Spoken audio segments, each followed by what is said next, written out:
Ronan Prino, si vous voulez bien me rejoindre, on va tout de suite démarrer pour cette deuxième présentation, la présentation du Signal, Centre culturel, touristique et tiers-lieux. Donc vous avez compris la règle du jeu, une intervention de 20 minutes, et puis après, en fonction des questions-réponses, on part sur une quarantaine de minutes. Je vais mettre mon chronomètre parce que je suis un peu bavard. Je vous préviens à la moitié. Je vais... Alors sinon, de toute façon, il y a une horloge qui est ici. Parfait, ah bah, on commence à 11h. Voilà, on va commencer à 11h pile. Je vous accorde les 30 secondes qu'il y a en plus. Bonjour à tous. Alors moi, je vais vous présenter le Signal qui s'appelait le sémaphore à l'origine. Et le Signal, c'est la petite partie que vous voyez ici en chaume. Donc par métonymie, on va dire qu'il maintenant il s'appelle le Signal, ce bâtiment-là, qui est un peu l'inverse de ce qui s'est passé du projet précédent, c'est-à-dire qu'on avait, ces longères existantes qui étaient des maisons, et c'est une histoire d'engagement en fait pour arriver à ce projet-là, d'engagement de la maîtrise d'ouvrage, de la maîtrise d'œuvre pour essayer de conserver ces maisons qui n'ont pas un patrimoine architectural remarquable, mais qui ont un patrimoine typologique dans le bourg. Comment on passe? Bravo. Merci. Donc, en fait, les bâtiments se... Je sais pas. C'est pour la petite pointe rouge. Ça doit être le bouton le plus... Voilà. Ok. Donc en fait, c'est ici, c'était deux maisons, à l'origine probablement 4, du début du 19e, qui étaient dans un bourg qui est tout petit, qui est le bourg du Perrier. Alors il faut savoir que ce bourg-là, c'est un bourg qui est 90% en zone Natura 2000, qui est à 1,60 m, entre 1,60 m et 2 mètres au-dessus du niveau de la mer, et qui est au cœur du Marais breton, vendéen.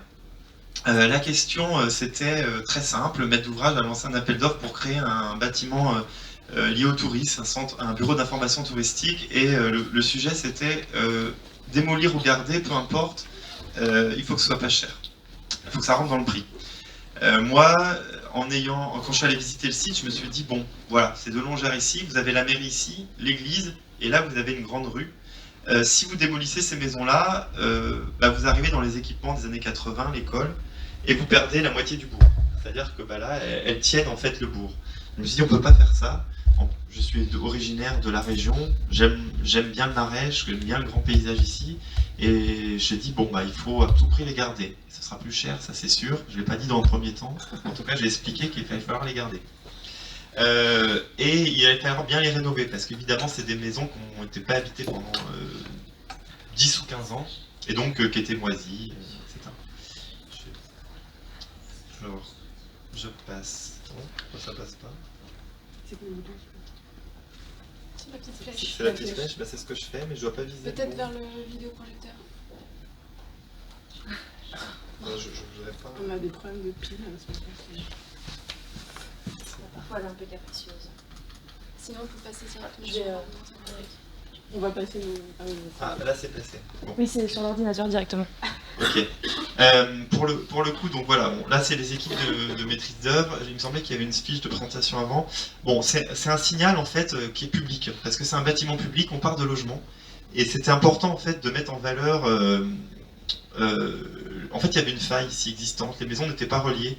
Et on a créé finalement une extension. Alors on s'est dit, au lieu de faire une extension plate, on va faire un signal. On est dans un territoire de marais, comme je l'ai dit, totalement horizontal, et qui est le territoire des peintres, moi j'appelle ça. Je sais pas, il y a Charles Milsando, qui était élève de Gustave Moreau, et on voit ces grands paysages de canaux, et il y avait très peu d'arbres en fait, jusqu'au 19e, sur ces territoires. Et donc on a fait ce choix-là, mais qui était un choix plutôt urbain, paysager, puisqu'on avait une église en face, et on a une minoterie en béton, qui est le seul patrimoine industriel sur la commune, qui était en face. Et on s'est dit, on va créer un triptyque de verticalité, comme des petits signaux à l'échelle du Marais, en fait.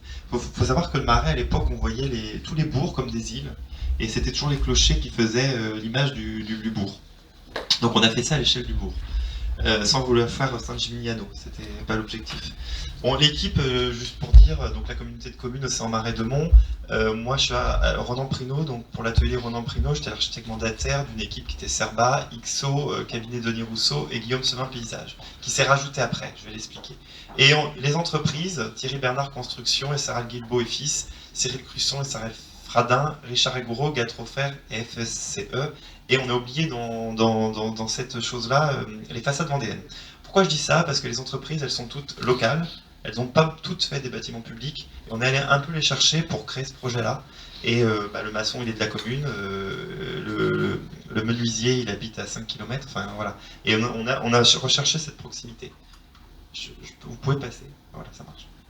Bon, c'est un chantier qui s'est déroulé en 12 mois, avec une RT 2012 de rénovation, ce qui nous a permis de faire ce chantier. Si on avait eu une RT 2012 en bâtiment neuf, on n'aurait pas réussi à faire ce qu'on a fait là. Parce qu'on a fait du chaud-chanvre, on a fait de la chaume, et ça on a pu les passer parce qu'on faisait de l'RT rénovation paroi par paroi. Autrement on aurait eu un bilan trop mauvais pour pouvoir passer un RT 2012. Ce qui est un peu aberrant, puisqu'aujourd'hui ce bâtiment il est plutôt très confortable thermiquement, mais c'était comme ça. Donc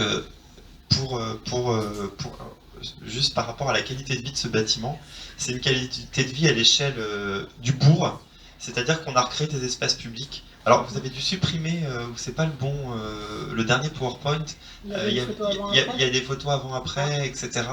Mais c'est pas grave, voilà. Et on avait, pour expliquer que tout ce jardin que vous voyez ici, alors qu'il a été pris, il n'était pas fini en pleine canicule, mais voilà, les photos seront à refaire, on n'avait pas ce jardin. À l'origine, quand on a eu l'appel d'offres, on nous a dit bah voilà, vous avez une petite parcelle, on va faire un parking à la place du jardin. Parce qu'on n'a pas assez de place de stationnement. Nous, on a démontré qu'il y avait beaucoup trop de places de stationnement sur la commune, et qu'en tout cas, si on n'avait pas trop, il n'en manquait pas. Ils nous ont suivis, on a fini par créer ce jardin dans un deuxième temps, et puis une chaufferie collective bois, et puis un plan guide, voilà. Donc c'est vraiment un travail qui se fait à l'échelle de la commune. Et donc ce jardin, il est public.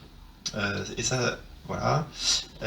Ensuite, dans les matériaux, la qualité de vie, c'est pouvoir reprendre la génoise existante, faire avec. Je dis vraiment faire avec parce que les maisons, elles avaient des défauts, on les a gardées.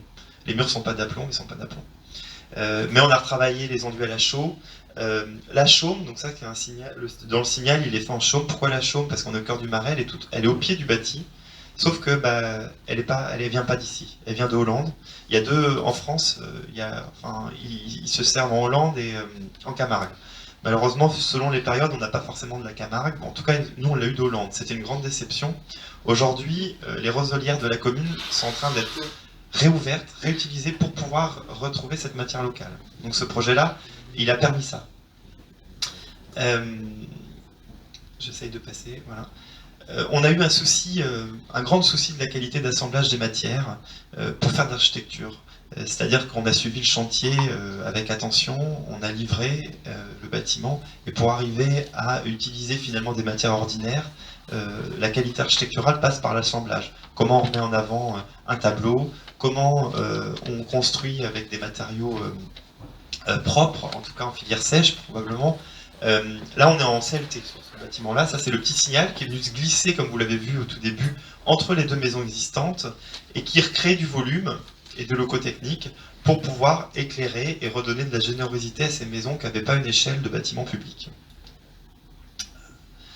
Voilà comment ces détails-là d'architecture se mettent en place. Donc là, vous voyez, par exemple, ça c'est un tableau. C'est-à-dire qu'on avait des murs épais de 60 cm en pierre, et c'était la force en fait. Il a fallu convaincre les élus d'abord de ne pas casser ces maisons.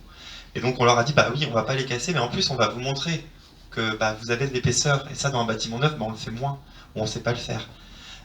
Ensuite, on va mettre un enduit chaud-chanvre à l'intérieur, c'est ce que vous voyez ici. Donc on a conservé les qualités thermiques de la maison, les qualités d'inertie de la maison. Et personne n'était spécialement convaincu de l'histoire. Mais aujourd'hui, avec la canicule de l'été, tout le monde m'a dit super le bâtiment. On a eu 26, 27 au plus, sans climatisation et sans protection solaire.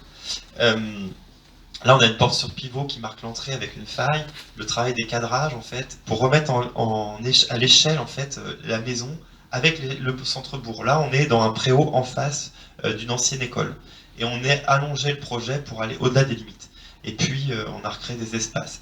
On a utilisé du béton, voilà, c'est pas du béton qui va avoir un faible impact énergétique, mais en tout cas quand on l'a fait, c'est pour marquer les frangements des maisons en pierre, et on l'a laissé apparent, on montre ce qu'on fait.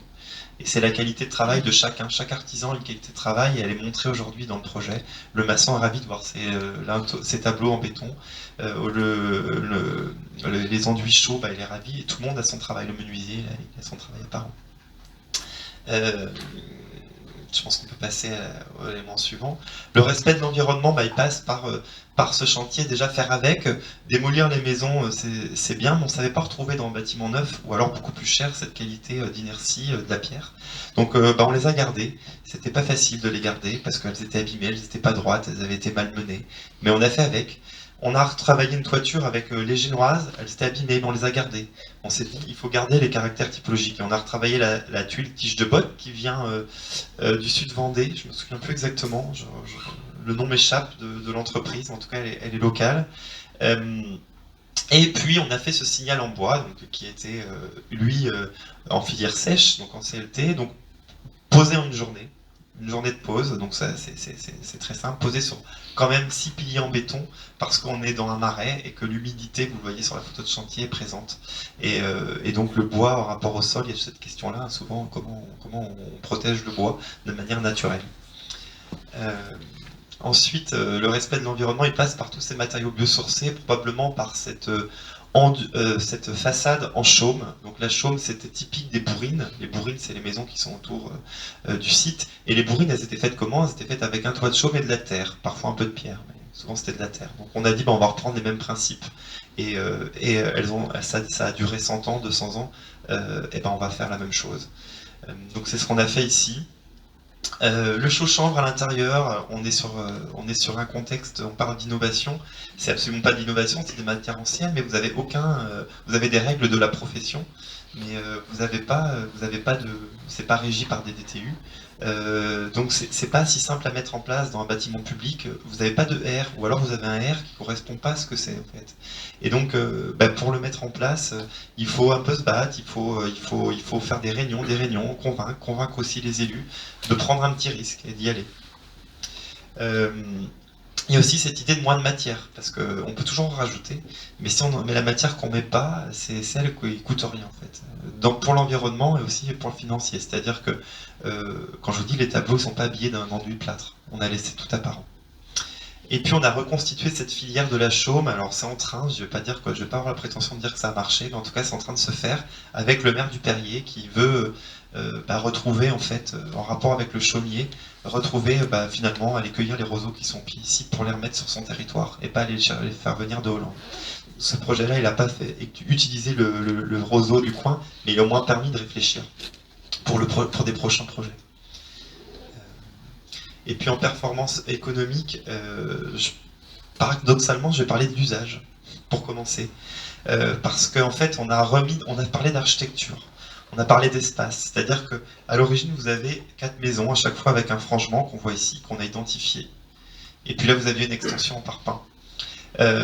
On a dit, le programme prévoyait un bureau d'information touristique de 100 mètres carrés, 150 mètres carrés. Et puis point barre, il allait être utilisé 2 mois de l'année.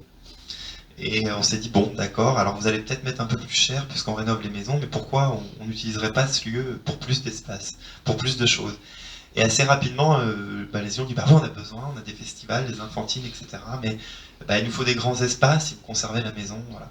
Et on ne va pas les avoir. Et donc on a frangé malgré tout une grande pièce, alors une grande à l'échelle du bourg, je ne sais plus combien ça fait de mètres carrés.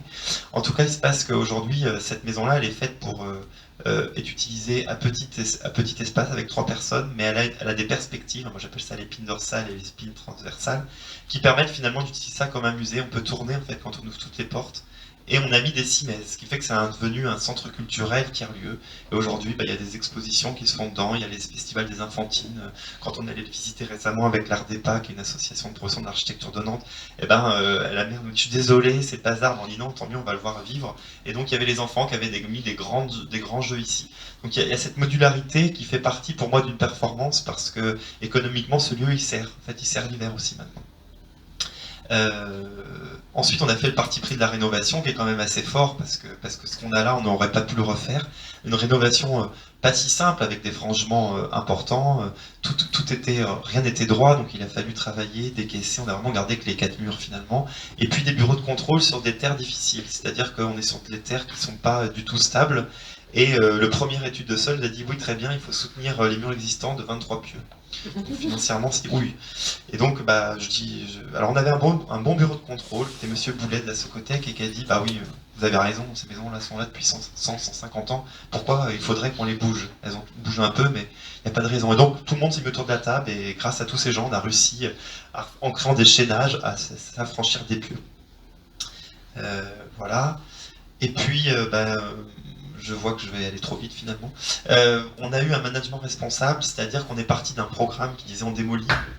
On n'a pas de jardin, là vous voyez un jardin, on n'avait que des maisons, et puis en réfléchissant globalement, on est arrivé aujourd'hui à un tiers-lieu, à un jardin qu'on a créé, qui est un jardin qui est situé, alors comme j'ai un peu de temps, je vais vous en parler, mais c'est un jardin qui reprend le cheminement de l'eau, qui crée une sorte de petit fossé, une petite darse, qui permet en fait de remettre en perspective les canaux et d'assécher un peu ce territoire, parce qu'elles maison était humide, parce que aussi, finalement, le marais, il demande d'être travaillé. Aujourd'hui, on cure plus les canaux, etc., comme on le faisait, et finalement, on retrouve avec des inondations dans les marais, et c'est des lieux, en fait, qui nous rappellent que la nature est plus forte, en fait, et si l'homme ne l'entretient pas, on va perdre ces communes, en fait, elles vont se retrouver inondées, et voilà. Et donc, on a essayé de refaire un jardin comme ça, et on a créé une chaufferie collective en bois qui innerve la mairie de l'école.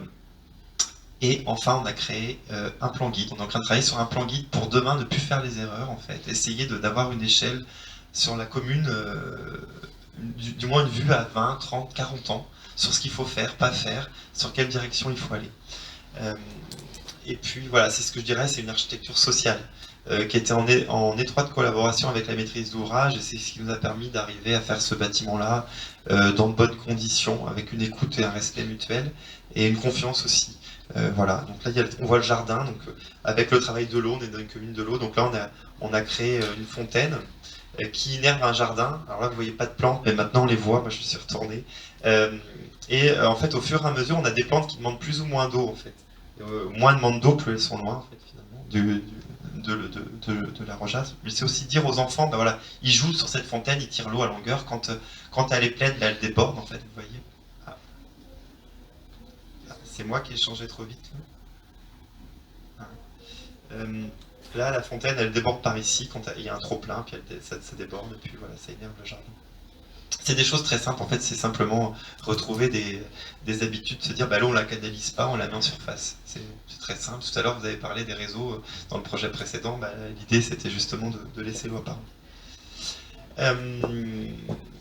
La continuité du projet, donc, c'est remettre ce projet dans l'échelle de la commune, c'est ce que je viens de dire, avec la transformation d'un parking en jardin, c'est ce que vous voyez ici, le rapport à l'eau, qui est essentiel, la rénovation des préaux, la chaufferie collective bois qui va prendre sa place ici.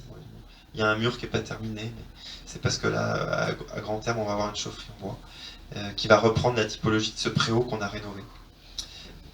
Et puis, voilà, donc là c'est un préau, typiquement, ça c'est un préau qui a coûté, je sais plus, moins de 30 000 € en rénovation. On a juste refait un grand vitrage pour reconnecter son préau avec son centre-bourg. On a mis du mobilier en béton. On a volontairement recréé, gardé le sable qui était existant. On a un petit peu abaissé le niveau parce qu'on était très bas. Mais voilà, on a fait une réfection de la charpente le plus minimum qui puisse être. Et puis voilà, c'était tout. Et puis l'usage est là. Et cet été, ils étaient là. Les touristes sont venus sur ce préau de manière évidente. Et puis aujourd'hui, il y a des enfants qui viennent s'allonger et puis se mettre là. Voilà. On peut le dire parce qu'il y a des traces de verre parfois. Et puis pour finir, dans les 3 minutes, c'est les 3 questions que vous avez dit tout à l'heure, les 3 points positifs et les points négatifs. Alors je n'avais pas compris comme ça. Le succès, je dirais que c'est une approche globale Alors, dans cette approche globale, je vais dire que c'est de la conception. Bon, c'est architecturalement, je peux parler d'architecture, mais je peux peut-être en parler un peu plus. C'est un bâtiment qui a révélé le site, je pense, et remis en cohérence une dynamique à l'échelle du bourg. C'est une architecture située. Ensuite, c'est une architecture sociale parce que des élus qui parfois auraient pas fait un projet comme ça naturellement, ont ouvert des yeux sur des choses qui sont au pied de leur commune et se sont dit ah bah oui, on faisait pas attention en fait, à ça, et ils ont compris ça, et aujourd'hui ils ont l'envie de poursuivre ce projet dans cette démarche là. Et puis il faut dire 3 choses positives, j'en ai que 2. Bon, ça va quand même. Et pour les erreurs à pas éviter, mais je suis assez satisfait du résultat sans être prétentieux. C'est de ne pas toujours écouter la réglementation, parce que si on l'avait écouté, on n'aurait pas fait ça. Si on n'avait pas pris de risque, on n'aurait pas fait ça. Donc c'est têtu parfois, puis se dire tant pis, je prends le risque. Et on le fait. Et puis une erreur à inviter, ce qui me déçoit le plus, c'est notre chaufferie collective qu'on a proposée pour ce bâtiment-là. Et ben on n'a pas pu, le bâtiment est chauffé par une PAC qui est cachée ici en fait. Et ils l'ont fait après, voilà.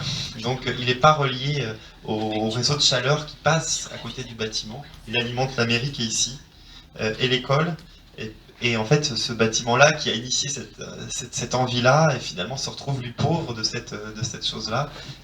Voilà. Alors après, il y a aussi des systèmes juridiques, et c'est la complication des choses, c'est-à-dire que ce bâtiment-là appartient à la communauté de communes, et la mairie et l'école à la commune, donc c'était pas les mêmes engagements. Et pour être positif, pour finir sur note positive, la pompe à chaleur qu'on a mise répond aussi à l'usage, puisque ce bâtiment n'est pas tous les jours occupé. Donc ça permet aussi d'avoir une variation de son chauffage.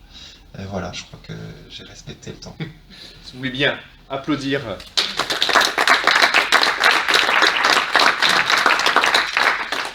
Ce qui permet à Barbara de préparer la première question. Parce que traditionnellement, c'est toujours le CAUE qui pose la première question. Donc, on garde la tradition. Oui, mais écoute, si tu veux, je vais me lancer alors. Moi, en fait, ce que j'ai envie de te poser comme question, c'est finalement quel est l'impact de ce projet sur la commune? Parce que c'était des vieilles maisons désaffectées, puisque tu as dit qu'elles étaient en très mauvais état, et elles étaient inhabitées depuis... 15-20 ans, je pense, à peu près. Alors l'impact sur la commune, et c'est pas un impact quantifiable comme ça, mais il s'est vu par la population. Faut savoir qu'évidemment, les élus, il y a peut-être des élus ici, je ne sais pas, ils ont parfois un peu peur aussi. Quand j'ai présenté le signal, c'est la première idée, c'est la première esquisse.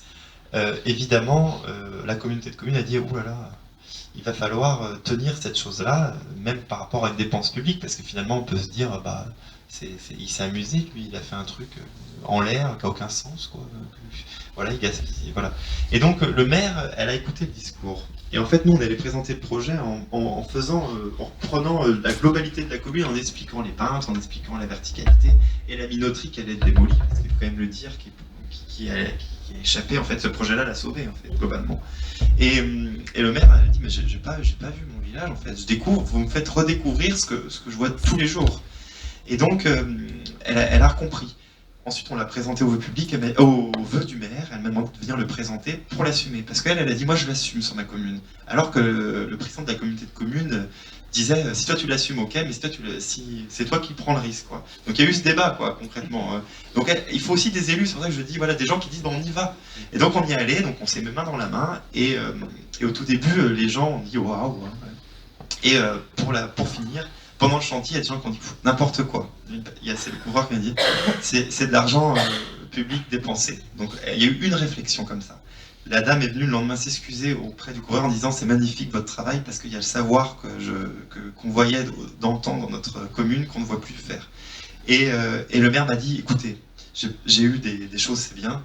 J'ai eu aucune plainte, ça veut dire que c'est réussi. Voilà, parce que je peux juste dire ça. Et elle devait être là, elle n'est pas là, je voudrais pas parler plus que ça en son nom, mais je pense qu'elle est satisfaite du projet et que en fait la communauté de communes elle est basée à Saint-Jean-de-Mont, c'était un petit peu un élément, voilà, le Perrier il sert à des déambules qui sont des yoles dans les marais, Et puis il y a des calèches, des problèmes de calèches. Donc c'était une petite activité par rapport à l'attractivité balnéaire.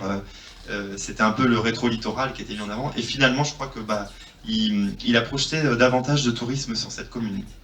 Mais avec le Covid, c'est difficile de quantifier les choses. Et cet été, ils ont eu un problème, il n'y a pas eu d'eau dans les canaux. Donc ils n'ont pas pu le faire. C'est la première année depuis je ne sais pas combien de temps. Là. Et donc pendant un moment, il n'y a pas eu l'activité. Donc, Merci beaucoup. Parce qu'on m'entend, oui. Du coup, je voulais rebondir un peu en lien. Donc, c'était un office de tourisme à l'origine. C'est devenu. Il y a plus d'usages qui sont ajoutés. C'est devenu un tiers-lieu. Est-ce que c'était une demande du projet municipal ou bien est-ce que le projet municipal a été construit en même temps que le projet et c'est le projet qui a permis de révéler cette opportunité de créer des nouvelles fonctions? C'est le projet, c'était pas du tout une demande particulière. C'est le maire, à un moment donné, qui a vu des qualités dans l'espace, et on a expliqué qu'en fait, ils étaient réversibles, comme je vous ai montré le plan, en fait, qu'on pouvait faire des libertés. À un moment donné, elle a compris. Et elle a posé les cimaises pour accrocher les tableaux, par exemple. Donc elle a porté aussi le projet jusqu'au bout, je pense. C'était remarché. L'implantation extérieure, on a parlé du parking qui devient un jardin, vous parlez de la population. Cette idée-là de transformer un parking en jardin, comment est-ce que les habitants ont réagi, la maire a réagi quand vous avez présenté ça? Alors, je me suis mal exprimé parce que le parking n'existait pas encore. C'est-à-dire que le jardin qu'on a, il était en jardin pauvre, de la terre, de la pelouse un peu, voilà, globalement. Et le projet qui avait été proposé était d'en faire un parking, mais il n'était pas encore fait. Et c'est pour ça que sur l'autre PowerPoint qu'on a complété, on avait mis ce plan-là du parking. Donc les habitants n'ont jamais vu le parking, ou non, on n'a pas supprimé de place. C'était ça, parce qu'effectivement, je pense que si on avait supprimé des places, ça aurait été différent. Mais en tout cas, comme on ne l'a pas fait, on l'a sauvé juste à temps.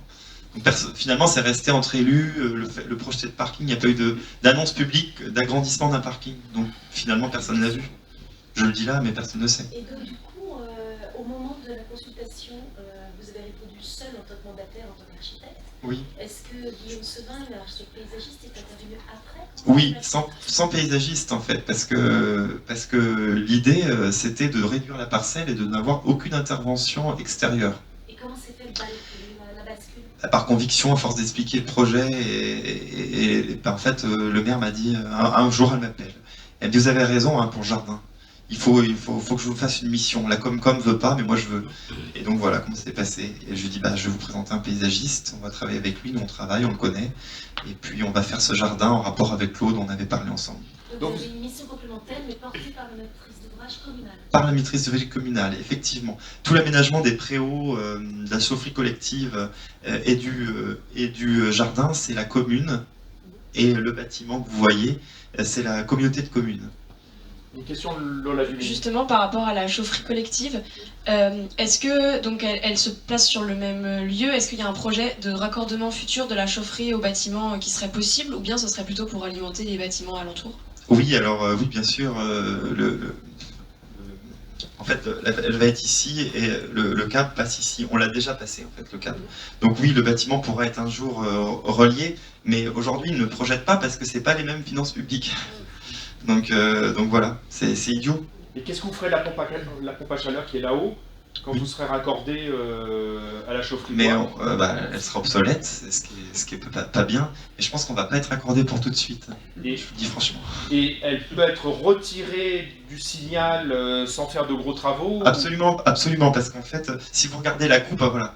En fait, ici, vous avez donc la double hauteur avec une recherche de lumière haute. Et là, vous avez ces locales techniques, en fait. Donc elle est ici, la pompe à chaleur, globalement.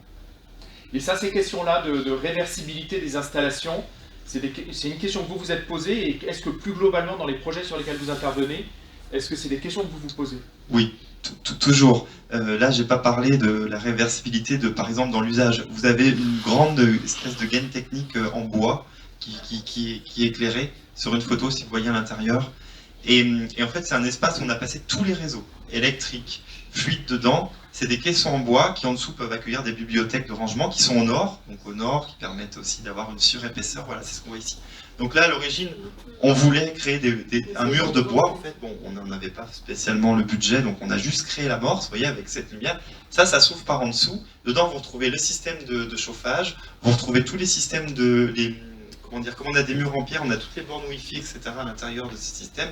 Et ça veut dire que demain, on doit passer un nouveau câble ou quelque chose, c'est très facile, on démonte, et on passe les câbles. Tout est accessible. Donc le projet, il a cette grande gaine technique qui énerve toutes les maisons. Et ça, sur des projets, c'est quelque chose qui, moi, m'importe beaucoup, la réversibilité, parce que finalement, je pense qu'il faut construire durable, c'est aussi construire pour que dans 50 ans, 100 ans, ça reste là, en fait. C'est un peu l'inverse de tout à l'heure, mais c'est-à-dire que le point de vue, c'est se dire, la maison, il faut la rénover le mieux possible, et certains éléments techniques, la pompe à chaleur, c'est pas forcément le plus approprié. On aurait pu avoir d'une chaufferie collective en bois, qui aurait été mieux, puisqu'on le climatise pas l'été, au vu de l'inertie qu'on a dans le bâtiment. Mais moi, je me dis parfois, c'est pas grave, parce que dans 15 ans, on l'enlèvera.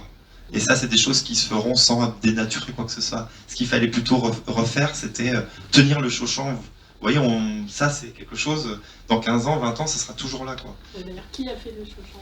C'est les façades vendéennes, c'est pour ça que je lui ai dit de le faire je l'ai rajouté. On a oublié ce nom-là. Tu peux expliquer qu'ils sont formés pour le... Oui. C'était la question, en fait. C'est une entreprise qui s'est formée pour ce chantier-là. Donc, c'est-à-dire qu'on les a emmenés avec nous. À l'origine, ils avaient les enduits extérieurs et il s'est formé avec nous pour faire ce chantier-là avec Parex Lanco. Dans cette photo, ce qui apparaît, et là aussi on est sur un élément structurant, ce qui apparaît très fortement, c'est l'éclairage naturel. Il y a le puits de lumière qui vient du Signal, il y a les ouvertures qui apparemment ont été agrandies. Est-ce que c'était un parti pris de votre part de faire rentrer énormément d'éclairage naturel, ou est-ce que c'est arrivé naturellement? C'est arrivé naturellement parce qu'on a essayé de justement pas toucher au frangement parce que c'est de l'argent en fait à chaque fois. Donc toutes les fenêtres ici sont restées telles quelles.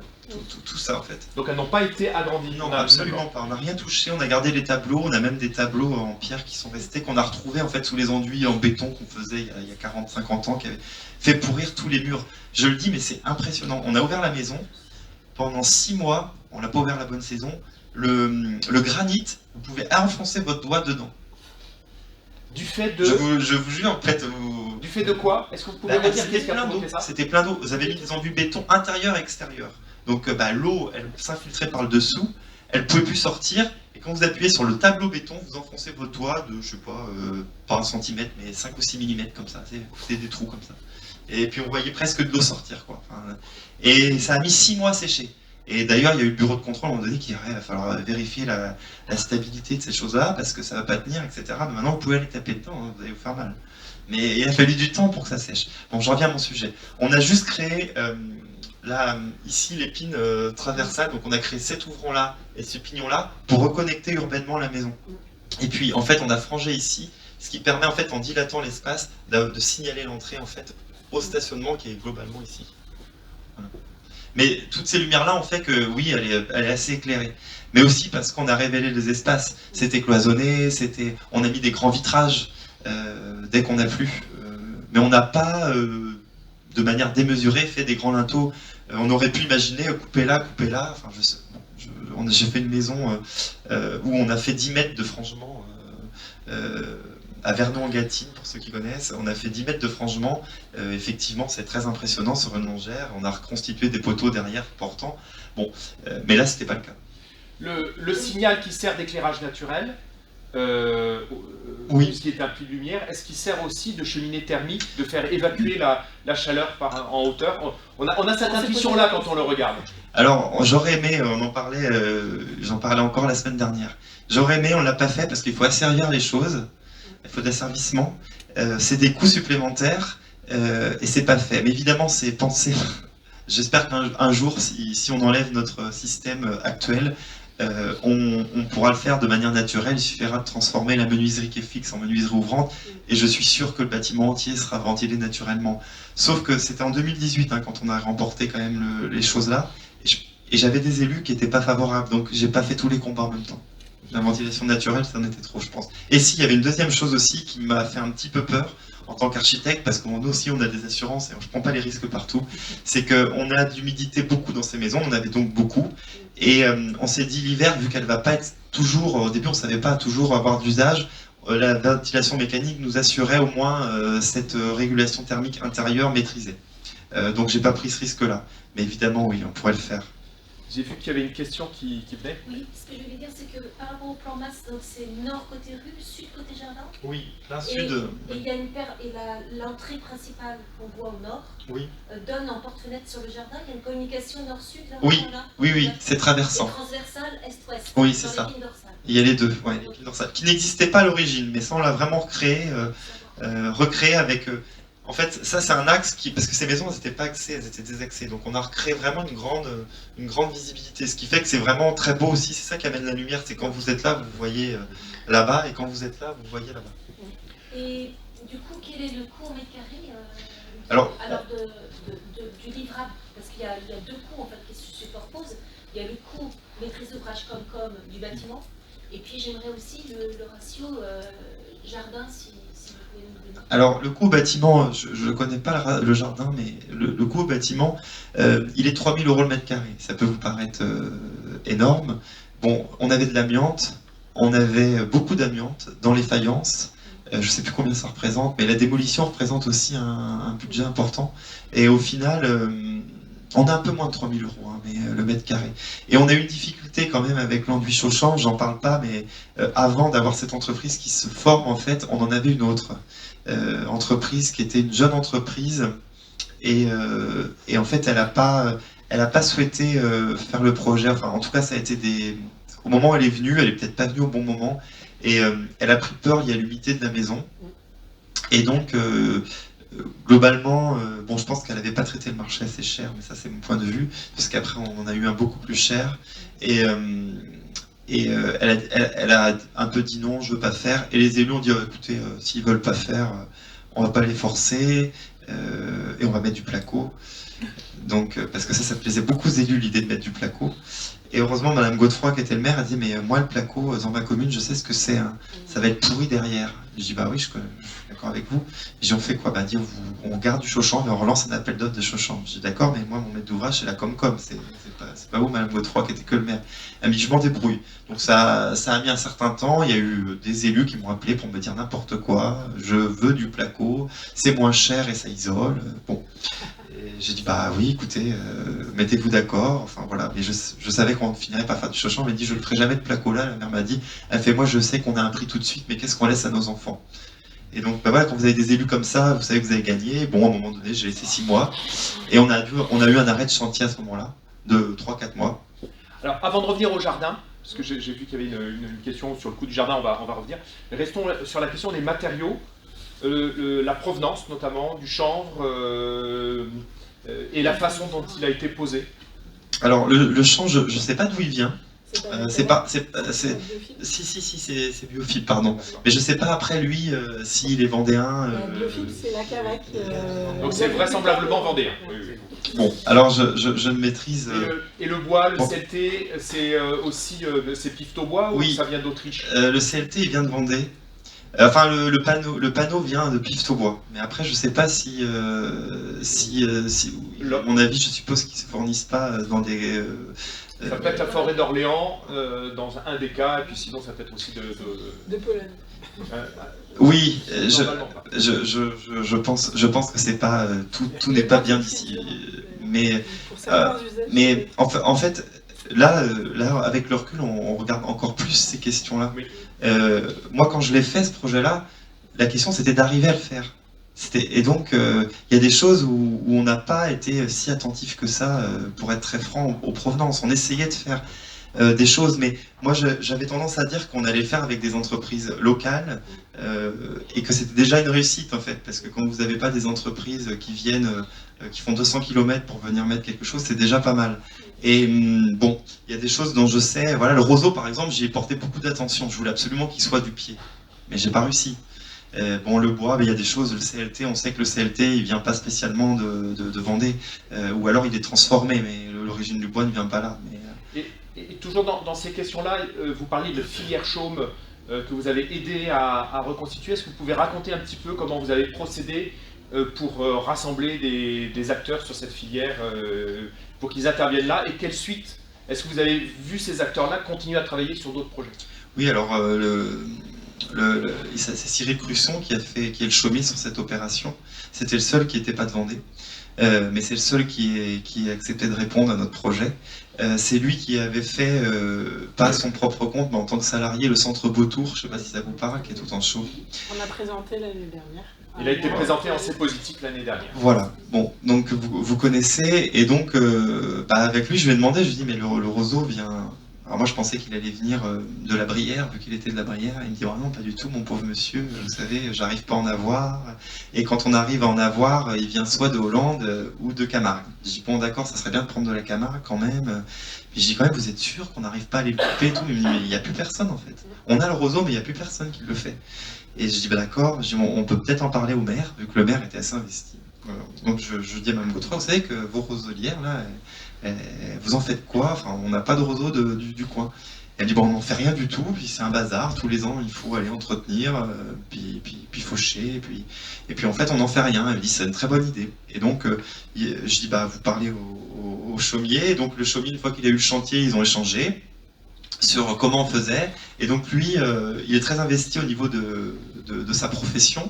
Donc il a remonté l'information, donc ils sont en train d'essayer de remettre en place, mais ça ne se remet pas en place comme ça. En tout cas, la filière essaye de se reconstituer sur ces roselières du Perrier, mais un peu plus large, parce que pour que ce soit efficace, il ne faut pas en avoir qu'une, quoi. Il faut en avoir plusieurs.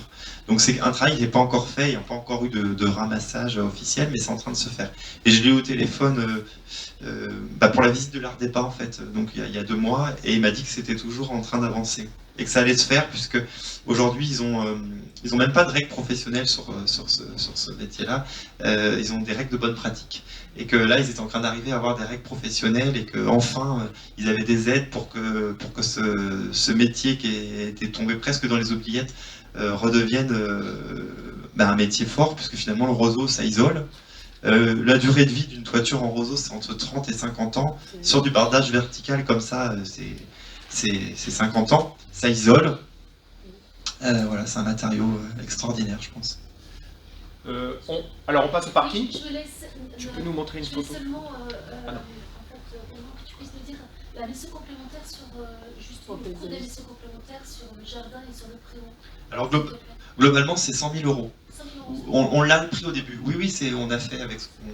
Et donc on a rénové 2 préaux. On a créé des frangements dans les préaux. On a remis en lien, il faudrait voir à l'échelle, mais là vous avez des portails. Alors on a remis en lien les cours. En fait, il y a plusieurs cours dans la commune, et on les remet en lien à l'échelle du piéton. Et on a refait la toiture de ces équipements-là. On a vraiment essayé de travailler avec efficience, de mettre le moins de matière possible, le plus simple. Pour ça, il faut un maître d'ouvrage qui accepte que tout soit pas droit. Et la fontaine, elle était préexistante? Pas du tout. Pas du tout. Ça a été un vrai sujet. Ça a été un vrai sujet parce qu'on n'avait pas de puits sur cette parcelle. Et donc soit il fallait trouver un puits qui était à la cure, à côté, mais qui était long, et soit il fallait en créer un. Et finalement, il y a un sourcier qui est venu par le paysagiste et il dit vous avez de l'eau au pied, une source d'eau, en plus qui n'est pas saumâtre, parce que ici on est au pied, on est vraiment auprès de la mer, donc elle peut être moitié salée, et donc on a créé un puits. Voilà. Ça ne nous coûtait pas très cher. Et pas d'inquiétude de la mairie sur la sécurité, les enfants, les chutes éventuelles dans le puits, etc. Non, mais il n'y a pas d'accès au puits. Hein. C'est une petite fontaine qui est aux réglementations actuelles, mais si, lorsqu'elle a été mise, le maire Morgan a fait « j'ai peur qu'un enfant tombe dedans ». Pourtant, elle est assez haute, hein, on avait fait. Et donc, on l'a pas mise en eau tout de suite, mais on a fait mettre une petite grille pour qu'il y ait 5 ou 10 cm qui est aujourd'hui mise en place, et la fontaine marche. Oui, il y a toujours Donc on pourrait arroser le jardin, les plantations, pas la mais éventuellement, le service espace vert pourrait utiliser l'eau de ce Oui, bien. Les 2 premières années pour les plantations. Oui, bien sûr. Faut savoir que le jardin, il est assez étudié. On a recréé une haie bocagère, là. Enfin, pas bocagère, mais une haie sur l'ouest qui va protéger des vents, avec des essences locales. Et puis, on a mis des plantes, normalement, qui ne demandent pas trop d'eau. Sauf que les 2 premières années, il faut quand même pouvoir arroser Oui. régulièrement, non pas en plein été, mais en fait... Alors, on est d'accord, vous voyez, le jardin, il a été planté en juin, non? Quand est-ce que vous êtes venu, vous, l'Ardépa? L'Ardépa, le CAE, pardon. En juillet. Bon, voilà, le jardin a dû être planté en juin. Donc, C'est déjà, enfin, on voyait déjà la différence avec. Alors, par contre, en fait, on a visité ce projet en juin parce qu'il est dans la sélection du prix aperçu de cette année. Et d'ailleurs, si vous voulez voter pour le projet, les votes sont encore jusqu'à la fin d'année. 15 janvier. Jusqu'au 15 janvier. Jusqu'au 15 janvier. C'est un vote en ligne. Sur aperçu 85. Le prix du public. C'est ouvert à tout le monde peut voter. On peut voter plusieurs fois. Ah non, vous pouvez voter pour plusieurs. Oui, vous pouvez voter pour plusieurs projets, par contre. Théoriquement. Théoriquement, on ne peut pas voter plusieurs fois. Toujours sur le jardin, on s'est posé la question, mais peut-être parce qu'on n'a pas assez d'informations, on a l'impression que vous avez cherché plutôt des plantations d'arbustes et pas d'arbres. Pourtant, vu la superficie, on a l'impression que ça mériterait des arbres. Ça, c'est des arbres. alors, là, c'est non, c'est un arbre fruitier. Parce qu'on- à droite, non, celui qu'on montre ici. Oui, alors on a gardé les 2 ou 3 arbres existants. Ici, là dans la haie, on a des arbres qui vont monter assez vite, qui sont assez hauts. Alors je me souviens plus de l'essence, je m'excuserai, je pensais pas au paysage quand je suis venu. Mais en tout cas, le paysagiste a anticipé, ces arbres vont monter assez vite. On en a certains, et après on est sur un jardin quand même à l'échelle du bourg. Donc l'idée c'était pas d'avoir un grand espace naturel, un grand espace haut, et c'est surtout que sur les marais, c'est ce que je vous ai dit en introduction, on a beaucoup de peupliers très hauts, mais ça c'est très récent, ça a été pour faire du bois de chauffage à partir du 19e, mais c'est des territoires à l'origine qui n'avaient pas d'arbres, très peu d'arbres. Et donc on avait un rapport au canot. Et c'est pour ça que les gros étaient basses, pour être protégés des vents. Donc on n'a pas souhaité remettre, je sais pas, un chêne ou... Sauf qu'aux abords des propriétés comme ça, en fait, on avait beaucoup d'arbres fruitiers Oui, c'est pour ça. justement avoir un côté vivrier, puisqu'il y avait le côté comme aux abords de la maison Mille-Sando. On garde vraiment un ancien verger qui existait et un ancien potager. Et l'intérêt de remettre du fruitier ici, c'est tout à fait bien. Oui, du coup, c'est ce qu'on a fait en fait. On a un jardin des senteurs aussi, et on a un jardin avec des plantes aromatiques. Voilà. Au début là, alors là, on voit rien du tout, et on voit surtout que les plantes ont été posées, mais dans des copeaux. Il y a 20 cm de copeaux, parce que le paysagiste on a dit, Monsieur Prignot, vous êtes gentil, mais là, moi, je sauve ce que je peux. On voit pas les plantes, vous les verrez plus tard. Donc, il avait mis des copeaux partout. Donc, le maire disait, mais qu'est-ce que c'est? On voit même pas l'eau en fait. Parce qu'on a recréé cet élément-là, qui permet d'assécher un peu la parcelle, et on a remis en eau en fait, à l'origine il n'y avait pas du tout d'espace pour que l'hiver en fait on puisse retrouver les canaux qu'on a on a des canaux juste au bout qui passent. On est vraiment sur un territoire d'eau. C'est une question, Lola Dumini. Justement par rapport aux essences, donc on évoquait le fait qu'il y avait un lien avec l'usage fonctionnel de l'arbre, des arbres fruitiers pour refaire le sens. Est-ce qu'il y a eu aussi une étude de durabilité des arbres face au changement climatique et aux effets par exemple des sécheresses? Est-ce que ça a guidé le choix des essences? Je sais pas. Je pas pour répondre de bêtises, je ne sais pas. Oui, quand même, si, parce qu'on en a parlé avec le paysagiste, mais sur quelle essence on allait mettre, et on a fait attention de ne pas mettre n'importe quoi. Moi j'étais très attaché à ce que ce soit local comme essence. Donc qui dit des essences locales, dit des essences qui ont l'habitude de ce climat-là, et du fait aussi qu'on ait beaucoup d'eau, et très sec. C'est-à-dire que l'été c'est très sec comme territoire et l'hiver c'est très humide. Donc on a essayé de mettre ces plantes-là. Voilà. Alors après on n'a peut-être pas... je ne pourrais pas vous répondre. Je vais passer à d'autres sujets. À un moment dans le document, vous nous indiquez que vous avez voulu pousser le projet au-delà du programme. Oui, au-delà du programme, c'est... On a envie de comprendre un peu ce que ça veut dire. Alors, au-delà du programme, le programme, alors j'aurais dû vous l'emmener. Ça fait plusieurs fois que je le dis que je vais l'emmener. Le programme, c'était démolition ou conservation des maisons, le moins cher, quelque chose comme ça. Bureau d'information touristique à créer, entre 100 et 150 mètres carrés. Création d'une cuisine. Enfin, ça tient sur une page. Point. C'est pas mal en fait un programme court comme ça. C'est très bien. Et à un moment donné, vous dites bon, d'accord, ok, on va faire, mais on va faire l'inverse en fait. On va garder les maisons parce qu'on va pas les faire tomber. Ça sera plus cher. Donc, je ne l'ai pas dit tout de suite. Et puis on va expliquer pourquoi il faut garder. Et puis après, quand je dis au-delà, c'est la chaufferie collective bois, le raménagement d'un jardin, des préaux, le plan guide maintenant à l'échelle de la commune. Expliquer ce que c'est peut-être. Alors un plan guide, c'est un petit ouvrage, on fait un diagnostic de la commune sur le patrimoine végétal et architectural de la commune. Ensuite, à partir de ça, on fait des réunions de concertation avec les élus sur une future urbanisation, c'est-à-dire là on peut urbaniser, là on ne doit pas urbaniser, parce qu'aujourd'hui la commune du Perrier est quand même, bon le maire n'est pas là, alors je vais pouvoir le dire, pas très qualitative dans son urbanisation, elle a été faite de lotissements un peu poussés jusqu'où on pouvait aller, et puis finalement on est en zone naturelle, donc on ne peut plus pousser les limites, donc il va falloir construire dans l'intérieur du bourg, et ça c'est la chance en fait, d'un seul coup maintenant ils se disent on n'a plus de place, donc comment on va faire? Et donc là, on nous regarde. Donc c'est faire avec eux ce plan-là, vers où on va. Est-ce qu'on monte? Est-ce qu'il ne faut pas monter? Est-ce qu'on densifie? Est-ce qu'il ne faut rien toucher? Faire un musée de la ville? Enfin voilà, ces questions-là. Et puis à la fin, on fait un petit plan guide sur 30, 20, 30, 40 ans pour se dire, voilà, à l'échelle là, il faudra faire des liaisons piétonnes. Et donc là, c'est prolonger des venelles. Ça veut dire préempter probablement un terrain, un endroit. Remettre en relation le centre-bourg avec le système de son grand paysage du Marais autour. Et voilà, et tout ça se fait par un diagnostic. On s'est rendu compte que sur cette commune, en fait, c'était une commune qui était faite que de voies sans issue. C'est-à-dire que vous allez toujours dans une voie qui est bloquée, vous faites demi-tour. Et tout le temps. Et ça, c'est lié au fait qu'on ne puisse pas aller plus loin comme la mer, en fait, vous êtes dans les canaux. Donc en fait, on a toujours fait ça. Donc est-ce qu'on remet en liaison les choses, ou alors est-ce qu'on considère que c'est l'identité de cette commune et qu'on va garder ça, en fait. Et voilà, vous avez associé les habitants à ça? Alors pas encore, mais on devrait le faire. C'est des questions actuelles avec. On en est au diagnostic, donc on a rendu le diagnostic, et là on travaille sur les propositions de plan guide, et à la fin du plan guide, des propositions, on a un travail avec les élus, et les élus nous ont dit probablement qu'on fera des réunions publiques et des concertations de. Voilà. Mais il faut que ce soit maîtrisé, parce qu'il ne faut pas que ce soit tout le monde qui vienne pour parler de sa porte de garage, donc on essaye de voir.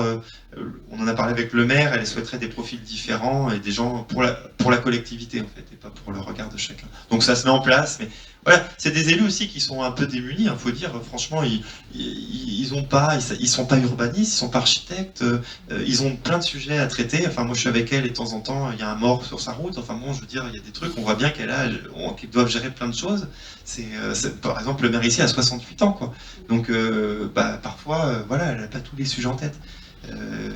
Et ça se fait avec un certain temps, le temps des choses, quoi. Mais il y a vraiment une nouvelle dynamique, même dans les activités. Ils ont fait venir des gens qui retravaillent à la main et qui recréent une sorte de brocante, en fait. Et ça, cette activité les a intéressés. Donc la commune les loge et on va rénover une maison pour eux. J'aimerais qu'on prenne une photo à l'intérieur et qu'on parle du mobilier. Mais même plus globalement, ce côté très pur, mais aussi très sobre, cette démarche de sobriété. Alors on a du mobilier qui semble très fixe, et puis il y a du mobilier complémentaire dans de la commune. Comment est-ce que vous avez traité ce sujet-là? Alors là, on voit la borne d'accueil au premier plan qui est en épicéa, qui à l'origine devait être des chutes du CLT, mais qui n'en est pas. Mais dans la démarche intellectuelle, on avait souhaité ça. On a dessiné ce mobilier-là. On avait dessiné, c'est ce que je vous ai dit, en continuité des coffres en fait techniques. On avait dessiné des grands parois qui étaient tantôt en étagère pour les brochures ou tantôt en placard pour ranger. On l'a pas fait pour des raisons financières.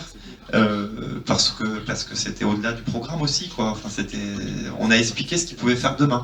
Mais ça, on a souhaité plutôt être assez libre. Maintenant, la mairie a passé commande avec du mobilier qui est un peu différent, d'agenceurs en fait. Et voilà, le maire ayant. On a une assez grande confiance et elle aime bien le bâtiment, m'appelle, elle me dit j'ai peur que ce soit pas beau. Et donc elle m'a envoyé les dossiers, j'ai dit oui, effectivement ça va être beau. Et donc elle m'a dit mais sauvez-moi parce qu'on a pas, la communauté de communes a passé un marché, comment on fait? Bon alors donc on a fait un travail, on va dire bénévole en fait, hein. C'est aussi gracieux ce que je fais là, j'ai pas de mission, j'ai regardé avec elle comment on allait faire les choses. Aujourd'hui on a un mobilier qui a les mêmes typologies de bois et qui respecte les échelles, c'est-à-dire que la table, l'enfilade, on a gardé exactement les mêmes espaces. Donc le mobilier n'est pas forcément dessiné par un menuisier, sachant que ça aurait été pas plus cher par le menuisier. Mais aujourd'hui il répond à l'usage de la maison. Et dans 20 ans, ils nous feront faire un mobilier sur mesure. C'est du Lola, il y avait C'est du réemploi, les bancs et la table. Oui, alors c'est la table des mariages, je crois, avec les bancs, les anciens bancs de l'école. Voilà. Qui étaient provisoires, mais les bancs sont toujours là, je crois. Je pense qu'effectivement c'est intéressant cette approche de mobilier très minimaliste qui permet d'anticiper différents usages. Ça me fait penser aussi à l'extérieur, dans le préau, on voyait les tables en béton très simples, on peut imaginer plein d'usages, que ce soit des bancs, des tables. En fait, ça se prête tout à fait à l'usage du tiers-lieu, et je trouve que cette philosophie, elle se retrouve aussi dans l'aménagement, l'architecture, avec une intervention qui est très minimale de manière générale. Je pense au fait qu'il n'y a pas de faux plafond, pas de plancher technique, il n'y a pas de gouttière non plus. Tout ça, ça permet d'utiliser le minimum de matériaux. Est-ce que c'était vraiment une démarche plutôt dans le but d'être économique, ou c'était aussi pour l'esthétisme architectural de montrer tout ce qu'on fait sans vouloir cacher? C'est les deux. Alors c'est une démarche, moi tous mes projets fonctionnent comme ça. Je préfère en mettre moins mais plus qualitatif. Voilà. Donc oui. Ce qu'on met, on choisit, on essaye de mettre de la vraie matière, on va pas mettre du faux bois, on va pas mettre des sols en PVC. On sait que demain le bâtiment il va évoluer. Donc dans 10 ans, si vous voulez mettre du Flotex sur le sol béton parce qu'il est trop dur, bah, vous mettrez du Flotex. Là c'est du quartz, donc du quartz ça coûte 6 € de plus au mètre carré. On l'a fait cirer et vous voyez le résultat. Et aujourd'hui, bah, il a quelques fissures. Donc bah, quand vous l'avez expliqué avant qu'il aura peut-être quelques fissures, bah, finalement... Je pense, moi j'avais expliqué que s'il voulait le faire au début, il ne voulait pas un sol comme ça. Enfin, il se posait des questions, mais maintenant c'est acté. Et il est d'ailleurs protégé puisque j'ai vu qu'ils avaient fait une petite règle pour comment l'entretenir. Voilà. Donc ça veut dire que voilà, il fait partie du projet. Mais c'est ce que je vous dis, il n'y a pas de bons architectes et de mauvais maîtres d'ouvrage, et de bons maîtres d'ouvrage et de mauvais architectes. Un projet en fait, il fonctionne avec une équipe d'artisans, une équipe de maîtres d'ouvrage, une équipe de maîtres d'œuvre. Et si on arrive à ça, c'est parce que tout le monde est autour d'une table et qu'on essaye de faire avancer les choses de manière collective. On s'approche des dernières questions, Aïden. Les bouches là, c'est du chauffage, ventilation, chauffage, climatisation vectorielle, c'est ça Oui, c'est ce que je vous ai dit, qui sont liés à la PAC, sachant que l'été, il ne fonctionne pas. Ah d'accord. On n'a pas de rafraîchissement l'été. On a une pompe à chaleur pour ce que je vous ai expliqué comme... Et il y a une double flux? Non, il n'y a pas de double flux, une simple flux. Vous ne le faites pas l'été parce que vous n'en avez pas besoin. C'est-à-dire que nous, on aurait évidemment, comme je vous l'ai dit, on aurait souhaité que ce soit raccordé à la chaufferie bois, et qui n'existait pas. Donc à un moment, il a fallu faire une énergie qui est pas mal. Hein. Aujourd'hui, la pompe à chaleur, pour l'usage temporaire de bâtiments, c'était aussi bien. Enfin, je ne veux pas dire que c'était mauvais, mais si vous voulez, le chaud-chanvre, on a quand même dû le démontrer. Et donc, il n'y avait pas de résistance thermique, etc. Donc on a dit, on mettra pas de climatisation, on passera un été dedans. Et on l'a passé l'été. Et il n'y a eu aucune plainte, et tout le monde a dit, oh, il fait super frais dans la maison. Je sais plus, je crois même quand vous êtes venu visiter, il faisait très chaud, enfin elle a fait chaud tout l'été. Et voilà, donc il n'y a pas eu besoin en fait de la mettre en marche. Donc elle est coupée l'été. Au niveau du plafond, c'est du placo et isolé comment au-dessus? Ça peut être de la laine de chanvre, c'est de la laine de roche. Il y a droit à 300, je crois. On a mis un peu plus. Et il y a un pare-vapeur Il y a un pare-vapeur, ouais. On n'est pas vertueux dans tout, mais comme on l'a dit tout à l'heure, il y a aussi une capacité économique. On sait mettre laine de chanvre, mais sur une écriture, mais parfois, financièrement... vous devez tenir un bâtiment, il y a aussi une collectivité qui a un budget qu'il faut savoir respecter et savoir dire non, tant pis, là, on lâche, qu'est-ce qu'on lâche et qu'est-ce qu'on garde. Et vous avez fait un test d'étanchéité à l'air sur le chaud-chanvre, ça doit être pas mal. On n'a fait aucun test. Ça, les élus n'étaient pas du tout intéressés par ces questions. Ils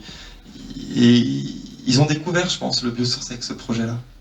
Vraiment, je crois qu'au tout début, je les emmenais dans un truc ils s'interrogeaient sur ce que je voulais faire. Donc vous ne connaissez pas le niveau de performance thermique que vous avez réussi à atteindre? Non, je ne connais pas le niveau de performance thermique, mais je le vois aussi par fréquentant le bâtiment, retournant pour d'autres projets.